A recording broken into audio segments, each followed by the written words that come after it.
మన అమ్మమ్మల కాలం నాటి స్వీట్ ఒకటి చేయబోతున్నాను. ముందుగా స్టవ్ మీద ఒక ప్యాన్ పెట్టుకొని అందులో 1 టీ స్పూన్ వరకు ఘీ యాడ్ చేద్దాం. ఘీ కొంచెం హీట్ ఎక్కిన తర్వాత 1 టేబుల్ స్పూన్ జీడిపప్పు, సన్నగా తరిగిన 3-4 బాదంలు కూడా వేసుకొని మీడియం ఫ్లేమ్లో వేయించుకుందాం. అదే ప్యాన్లో 1 కప్ వరకు రాగిపిండి, సోడిపిండి అని కూడా అంటారు, పావు కప్పు ఉప్మా రవ్వ కూడా వేసుకొని మీడియం ఫ్లేమ్లో ఒక 5 మినిట్స్ పాటు ఇలా కలుపుతూ వేయించుకోవాలి. వేరే ఒక బౌల్ తీసుకొని అందులో 1 కప్ వరకు బెల్లం తరుగు, 2 కప్పుల వరకు వాటర్ కూడా యాడ్ చేసుకొని బెల్లం అంతా కరిగే వరకు మరిగించుకోవాలి.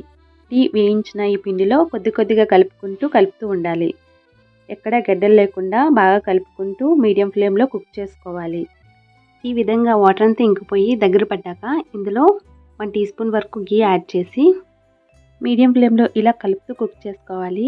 ప్యాన్ నుంచి ఘీ సపరేట్ అయ్యేంత వరకు కుక్ చేసుకోవాలి. ఇక్కడైతే 3 టీ స్పూన్స్ వరకు ఘీ యూస్ చేశాను. ఇలా పూర్తిగా ప్యాన్ నుంచి సపరేట్ అయిన తర్వాత ఇందులో పావు టీ స్పూన్ ఇలాచీ పౌడర్, అలాగే ఆల్రెడీ ఫ్రై చేసుకున్న డ్రై ఫ్రూట్స్ వేసుకొని మొత్తం అంతా కలిసేలా కలుపుకోవాలి.